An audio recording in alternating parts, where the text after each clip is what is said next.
আমি বলেছি না আমার লোক বলেছে? আজকের ব্রেকিং নিউজ, এবার যেন সাকিব খানের কপালি ভুলসি পুড়ে গেল।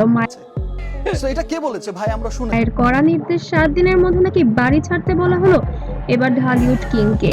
ভাই আমরা শুনেছি।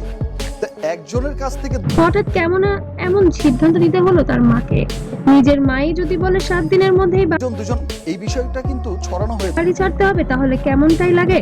ঠিক এমনই এক চাঞ্চল্যকর খবর ঘিরে এখন তোলপাড় চারদিকে। সাকিব খানকে নাকি তার নিজের মা দিয়েছেন ওকে বলেন পেপারস দেখাইতে, ওটা একটা চকলেট। 7 দিনের আলটিমেটাম। কিন্তু কেন, কি এমন ঘটেছিল পরিবারে? আজকের ভিডিওতে জানাবো পুরো ঘটনা শুরু থেকে শেষ পর্যন্ত। সাথে জড়িত, ও চাইতেছে আমি শেষ, মানে সম্প্রতি সোশ্যাল মিডিয়ায় ছড়িয়ে পড়া একটি খবর সাকিব খানের পরিবারকে নাকি তৈরি করেছে বড় ধরনের অশান্তিতে।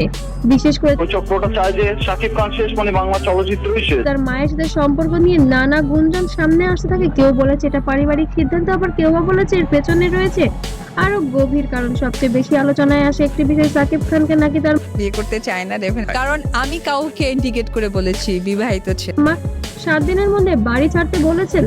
এই খবর প্রকাশ হতে ভক্তদের মধ্যে শুরু হয়েছে তুমুল আলোচনা। এটা কি সত্যি নাকি গুজব ছড়িয়েছেন কোনো এক মহল? অনেকে বলছেন একজন মা কি সত্যিই এমন সিদ্ধান্ত নিতে পারেন? এখন প্রশ্ন হচ্ছে কেন এমন পরিস্থিতি আমি তো সেকেন্ড ছেড়ে দিয়েছি, এখন তুমি সেকেন্ড হ্যান্ডে নাচো। তা আমি চাই না এই কথার সাথে যাই। তৈরি হলো। কিছু সূত্র বলছে পারিবারিক কিছু বিষয় নিয়ে মতবিরোধ তৈরি হয়েছিল, আবার কেউ বা বলছে ব্যক্তিগত সিদ্ধান্ত ও সম্পর্কের টানপোড়েনি এর মূল কারণ।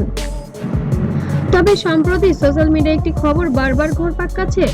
অপার দেশের আমার হইলে কখনো আনম্যারিডই হবে, আদর ঠিক আমি যাকে করবো সে হয়তো সেকেন্ড ম্যাচ তার ওয়াইফ থাকতে। নায়িকাকে নিয়ে প্রিন্স সিনেমা তৈরি করেছিলেন এবং সেই নায়িকারই কোমরে হাত দেওয়াকে নিয়ে যেন সোশ্যাল মিডিয়ায় বেশ বিতর্ক তৈরি হয়েছে এবং তার ইমেজও নষ্ট হয়েছে। পারিবারিক নাকি অশান্তিরও তৈরি হয়েছে। তবে সেই অশান্তির মধ্যে তার দ্বিতীয় স্ত্রী বুবলি নাকি অপবিশ্বাস তার বাচ্চা থাকতে পারে, সে তো আমার আপন হতে পারবে না। লাইফে তো আমাকেও বাঁচতে হবে। নাকি শুধুই মাত্র পারিবারিক কলহ চলছে এই বিষয়টিকে ঘিরে। তবে এই সবকিছু এখনো নিশ্চিত নয়, কারণ কোনো পক্ষ থেকে স্পষ্টভাবে কিছু বলা হয়নি। এই খবর ছড়িয়ে পড়ার পর ভক্তদের মধ্যে তৈরি হয়েছে দুই ধরনের প্রতিক্রিয়া। একদল বলছে এটা সম্পূর্ণ ব্যক্তিগত বিষয়, এটি নিয়ে এত আলোচিত হওয়া ঠিক না।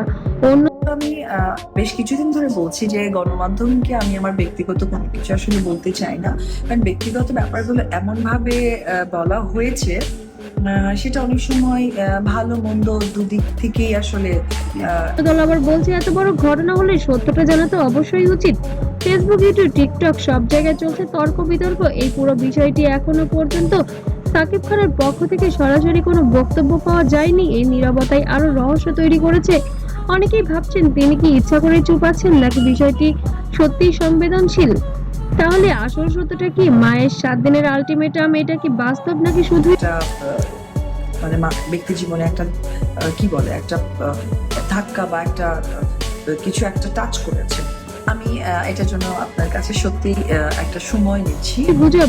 এই সত্যির উত্তর এখনো যেন অজানা, কিন্তু একটা বিষয় নিশ্চিত, এই খবর ইতিমধ্যে সবার সামনে কৌতূহল তৈরি করেছে। অবশ্যই আপনার কি মনে হয়, একজন মা কি সত্যিই এমন সিদ্ধান্ত নিতে পারেন, নাকি পুরো বিষয়টি অতিরঞ্জিত?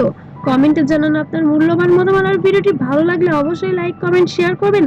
আর আমাদের টিম অবশ্যই খোঁজে আছে আসলে ভিতরের ঘটনাটি কি ঘটছে, তার বন্ধু মহল থেকেও খোঁজ নেওয়ার চেষ্টা করা হচ্ছে। আপনার কমেন্টের উপর নির্ভর করে আমরা নতুন আবার এই বিষয়টি নিয়ে আলোচনায় আসব। ততক্ষণ সবাই সাথে থাকবেন আর অবশ্যই সাবস্ক্রাইব করবেন, আর পেজ থেকে দেখলে অবশ্যই ফলো করবেন। সবাইকে অসংখ্য ধন্যবাদ।